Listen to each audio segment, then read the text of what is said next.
ನಮಸ್ಕಾರ ವೀಕ್ಷಕರೇ, public times Kannada news ಚಾನೆಲ್ಗೆ ಸ್ವಾಗತ. ನಾನು ನಿಮ್ಮ ರೂಪೇಶ್ ಕೆಂಸಾಗ್ರ. ಮಾಗಡಿ ತಾಲೂಕಿನ ಬೆಳಕುಂಬ ಗ್ರಾಮ ಪಂಚಾಯತ್ ವ್ಯಾಪ್ತಿಯ ಸರ್ಕಾರಿ ಶಾಲೆಗೆ 8,000 ನೋಟ್ಬುಕ್ ವಿತರಿಸಿದ ತಗ್ಗಿಗುಪ್ಪೆ ಗ್ರಾಮ ಪಂಚಾಯಿತಿ ಮಾಜಿ ಅಧ್ಯಕ್ಷೆ ತೇಜಸ್ವಿನಿ ರಮೇಶ್ ಗೌಡ. ನೋಟ್ಬುಕ್ ವಿತರಿಸಿ ಮಾತನಾಡಿದಂತಹ ತೇಜಸ್ವಿನಿ ರಮೇಶ್ ಗೌಡ, ಸರ್ಕಾರಿ ಶಾಲಾ ಮಕ್ಕಳಿಗೆ ಉತ್ತೇಜನ ನೀಡುವಂತಹ ಉದ್ದೇಶದಿಂದ ನೋಟ್ಬುಕ್ ವಿತರಿಸಲಾಗುತ್ತಿದೆ. ಅಲ್ಲದೆ ಎಸ್ಎಸ್ಎಲ್ಸಿ ಪರೀಕ್ಷೆ ಹತ್ತಿರವಿರುವುದರಿಂದ ಮಕ್ಕಳ ಒಳ್ಳೆಯ ಫಲಿತಾಂಶಕ್ಕಾಗಿ ಕಾತುರದಲ್ಲಿದ್ದೇನೆ. ಶಿಕ್ಷಣಕ್ಕೆ ಮಾಗಡಿ ತಾಲೂಕಿಗೆ ಹೆಸರಿದೆ. ರಾಜ್ಯ ಮಟ್ಟದಲ್ಲಿ ಮಿಂಚಿದಂತಹ ವಿದ್ಯಾರ್ಥಿಗಳು ನಮ್ಮ ತಾಲೂಕಿನಲ್ಲಿದ್ದಾರೆ. ಎಲ್ಲ ವಿದ್ಯಾರ್ಥಿಗಳಿಗೆ ಒಳ್ಳೆಯದಾಗಲಿ ಎಂದಿದ್ದಾರೆ. ಈ ಸಂದರ್ಭದಲ್ಲಿ ರಮೇಶ್ ಗೌಡ, ಮುಖ್ಯ ಶಿಕ್ಷಕರಾದಂತಹ ಶ್ರೀನಿವಾಸ್, ಜಗದೀಶ್, ಹುಲಿಗಪ್ಪ, ಸಂಧ್ಯಾ, ದೇವರಾಜ್, ನಾಗರತ್ನ ಸೇರಿದಂತೆ ಶಾಲಾ ಮಕ್ಕಳು ಇದ್ದರು. ಎಲ್ಲರಿಗೂ ನಮಸ್ಕಾರ. ಇವತ್ತು ನಾವು ಬೆಳಕುಂಬ ಪಂಚಾಯಿತಿಯಲ್ಲಿದ್ದೀವಿ. ಇದಕ್ಕಿಂತ ಮುಂಚೆ ನಾವು ತಗ್ಗಿಗುಪ್ಪೆ ಪಂಚಾಯಿತಿಯಲ್ಲೂ ಕೂಡ ಪುಸ್ತಕಗಳ ವಿತರಣೆ ಮಾಡಿಕೊಟ್ಟಿದ್ವಿ. ಹಾಗೆಯೇ ಇವಾಗ ಬೆಳಕುಂಬ ಪಂಚಾಯಿತಿಗೂ ಕೂಡ ಪುಸ್ತಕ ವಿತರಣೆ ಮಾಡಿಕೊಡ್ಬೇಕು ಅಂತ ಇಲ್ಲಿ ಸದಸ್ಯರುಗಳು ಹೇಳಿದರು ಮತ್ತು ಮುಖ್ಯೋಪಾಧ್ಯಾಯರುಗಳು ಹೇಳಿದರು. ಅದಕ್ಕೋಸ್ಕರ ಮಕ್ಕಳಿಗೆ ಇವಾಗ ಏನು ಶೈಕ್ಷಣಿಕ ವರ್ಷ ಮುಗಿತಾ ಬಂತು, ಮತ್ತು ಈ ಬೇಸಿಗೆ ಆದಮೇಲೆ ಮತ್ತು ಬುಕ್ಕುಗಳನ್ನಾಗಿರ್ಬೋದು, ಬೇರೆ ಪರಿಕರಗಳನ್ನಾಗಿರ್ಬೋದು ಹೊಂದಿಸ್ಕೊಂಡು ಜವಾಬ್ದಾರಿ ಅವ್ರ ಮೇಲೆ ಇರುತ್ತೆ. ಆ ಜವಾಬ್ದಾರಿಗೋಸ್ಕರನೇ ಪುಸ್ತಕಗಳು ನಮ್ಮದು ಒಂದು ಅಳಿಲು ಸೇವೆ ಅಷ್ಟೇ. ಅವ್ರಿಗೋಸ್ಕರ ಎಲ್ಲ ಕೈ ಸೇರೋ ಥರ ಮಾಡ್ತಾಯಿದ್ದೀವಿ. ಪ್ರತಿಯೊಂದು ಸಬ್ಜೆಕ್ಟ್ಗಳು ಕೂಡ, ವಿಷಯಗಳಿಗೂ ಕೂಡ ಅದಕ್ಕೆ ಪ್ರತ್ಯೇಕವಾಗಿರೋ ಪುಸ್ತಕಗಳನ್ನ ಕೊಡ್ತಾ ಇದ್ದೀವಿ. ಎಲ್ಲರೂ ಉಪಯೋಗ ಮಾಡಿಕೊಳ್ಳಿ ಅಂತ ನನ್ನ ಆಶಯ.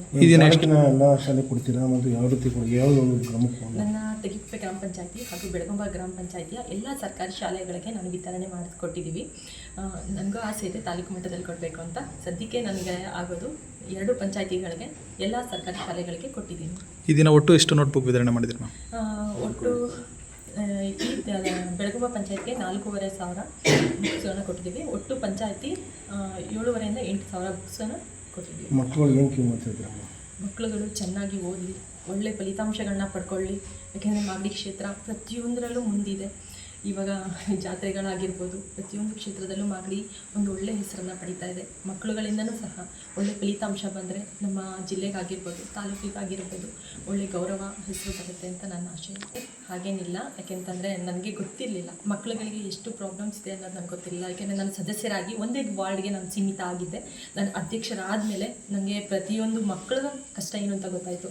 ಯಾಕೆಂದರೆ ಒಂದೇ ಮಗು ಒಂದೇ 6 ಸಬ್ಜೆಕ್ಟ್ನ ಒಂದೇ ಪುಸ್ತಕದಲ್ಲಿ ಭಾಗ ಮಾಡಿ ಬರೀತಾ ಇದೆ ಅಂತ ನನಗೆ ಗಮನಕ್ಕೆ ಬಂದಾಗ, ಓಕೆ ನಾವು ಏನಾದ್ರು ಕೊಡೋಣ, ನಮ್ಮ ಕೈಲಾಗಿದ್ದಷ್ಟು ಕೊಟ್ಟರೆ ಆ ಮಕ್ಕಳಿಗೆ ಎಷ್ಟು ಉಪಯೋಗ ಆಗುತ್ತೆ ಅನ್ನೋ ಮಟ್ಟಕ್ಕೆ ನಾನು ಕೊಟ್ಟಿದ್ದೀನಿ ಹೊರತಾಗಿ ಬೇರೆ ಯಾವುದೇ ಉದ್ದೇಶ ಮುಂದೆ ನಾನೇನು ಯೋಚನೆ ಮಾಡಿಲ್ಲ. ಜೀವನ ಮಾಗಡಿ ರಂಗನಾಥ ಸ್ವಾಮಿ ಹೇಗೆ ಅವಕಾಶ ಸಿಕ್ಕೋದ್ರೆ ಆಕಾಂಕ್ಷಿನ ಅಂತ ನನಗೆ ಗೊತ್ತಿಲ್ಲ ಸರ್.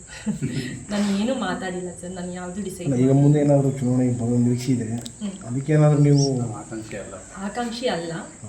ಅಕಸ್ಮಾತ್ ಏನೋ ಸಚಿವರು ಶಾಸಕರು ಏನಾದ್ರು ಹೇಳಿದ್ರೆ ನೋಡೋಣ ಸರ್.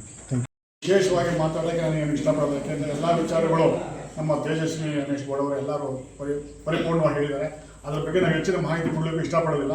ಈಗ ಬೆಳೀತಕ್ಕಂಥ ಮಕ್ಕಳು ದೇಶದ ಪ್ರಜೆ ಅಂತ ಹೇಳಿದ್ದಾರೆ. ಸೊ ಅದನ್ನು ಮನಸ್ಸಲ್ಲಿ ಇಟ್ಕೊಂಡು ಈಗ SLCಗೆ ಹೋಗುವಂಥ ಮಕ್ಕಳುಗಳಿಗೆ ಶುಭ ಕೋರುತ್ತಾ ಇವತ್ತಿನ 2 ಮಾತುಗಳು. ಮತ್ತು ಏನಂದರೆ ಇಲ್ಲಿ ದಾನ ಅನ್ನೋದು ಒಂದಿದೆ. ಆ ದಾನದಲ್ಲಿ ಕೆಲವರು ಬೇರೆ ಏನೋ ಅನ್ನದಾನ, ಆದಾನ, ಇದಾನ ಅಂತ ತಿಳ್ಕೊಂಡಿದ್ದಾರೆ. ಅದೆಲ್ಲ ತಪ್ಪು. ಅನ್ನೋದ್ರಲ್ಲಿ ಒಂದು ಸಂಸ್ಕೃತದಲ್ಲಿ ಒಂದು ಶ್ಲೋಕ ಇದೆ, ಅನ್ನದಾನಂ ಪರಂದಾನಂ ವಿದ್ಯಾದಾನಂ ಹತ ಪರಂ ಅನ್ನೇನ ಕ್ಷಣಿಕ ತೃಪ್ತಿ ಯಾವ ಜೀವಂಶ ವಿದ್ಯೆಯ. ಅಂದರೆ ಬೇರೆ ಏನು ಬೇಕಾದ್ರೂ ದಾನನ ಕದಿಬೋದಂತೆ, ಇನ್ನೊಬ್ಬ ಮತ್ತೊಬ್ಬ ದಾನ ಮಾಡ್ಬೋದಂತೆ. ಆದರೆ ವಿದ್ಯೆ ಅನ್ನೋದು ತನ್ನ ಸ್ವತಃ ಹೇಳಿದ್ರೆ ಮಾತ್ರ ಹೊರಗಡೆ ಬರೋದು. ಸೊ ತನ್ನ ವಿದ್ಯೆಯನ್ನು ಯಾರೊಂದೂ ಕದಿಲಿಕ್ಕೆ ಸಾಧ್ಯವಾಗುವುದಿಲ್ಲ. ಅದನ್ನು ನೀವು ಗಮನದಲ್ಲಿಟ್ಟುಕೊಂಡು ವಿದ್ಯೆಯಲ್ಲಿ ಮುಂದೆ ಬನ್ನಿ ಅಂತ ನಾನು ಆಶಿಸ್ತಾ ಎಲ್ಲರ ಸಮ್ಮುಖದಲ್ಲಿ ಕೇಳ್ಕೊಳ್ತಾ ಇದ್ದೀನಿ. ಸೊ SLC ಓದುತ್ತಾ ಮಕ್ಕಳಿಗೆ ಶುಭ ಕೋರುತ್ತಾ ಇಂದಿನ ನನ್ನ ಮಾತುಗಳನ್ನು ಮುಗಿಸ್ತಾ ಇದ್ದೀನಿ. ಸೊ ಹೆಚ್ಚಿನ ಮಾತು ತೊಗೊಳ್ಳೋಕ್ಕೆ ಇಷ್ಟಪಡೋದಿಲ್ಲ. ಮಾತಾಡ್ತಾ ಹೋದರೆ ಅದು ಬೆಳೆಯುತ್ತೆ. ಸೊ ಶಿಕ್ಷಕರ ಮುಂದೆ ನಾವೇನು ಹೆಚ್ಚೇನೋ ಇರುವುದಿಲ್ಲ. ಸೊ ನಮ್ಮ ಅಲ್ಪ ಜ್ಞಾನದಲ್ಲಿ ಇರುವಂಥ ಮಕ್ಕಳಿಗೆ ನಾವು ಸಾಕುಮಾರ ಹೇಳಿದ್ದೀವಿ, ದಯವಿಟ್ಟು ಹೋಗುವ ದಾರಿನಲ್ಲಿ ಒಳ್ಳೆಯ ದಾರಿನಲ್ಲಿ ಧರ್ಮ ಅನ್ನೋದಿದೆಯಲ್ಲ, ಧರ್ಮ ಆ ದಾರಿನಲ್ಲಿ ನಡೆಯುವಂಥ ಶ್ರದ್ಧೆ ಯಾರಲ್ಲಿರುತ್ತೋ ತಾನು ಉತ್ತಮ ಪ್ರಜೆ ಆಗ್ತಾನೆ ಅಂತ ನಾನು ನಮ್ಮಲ್ಲಿ ಭಾವಿಸ್ತಾ ಮಾತನ್ನು ಮುಗಿಸ್ತಾ ಇದ್ದೀನಿ. ನಿರಂತರ ಸುದ್ದಿ ಸಮಾಚಾರಕ್ಕಾಗಿ ವೀಕ್ಷಿಸಿ ನಿಮ್ಮ public times Kannada news channel ಅನ್ನು. ವಂದನೆಗಳು.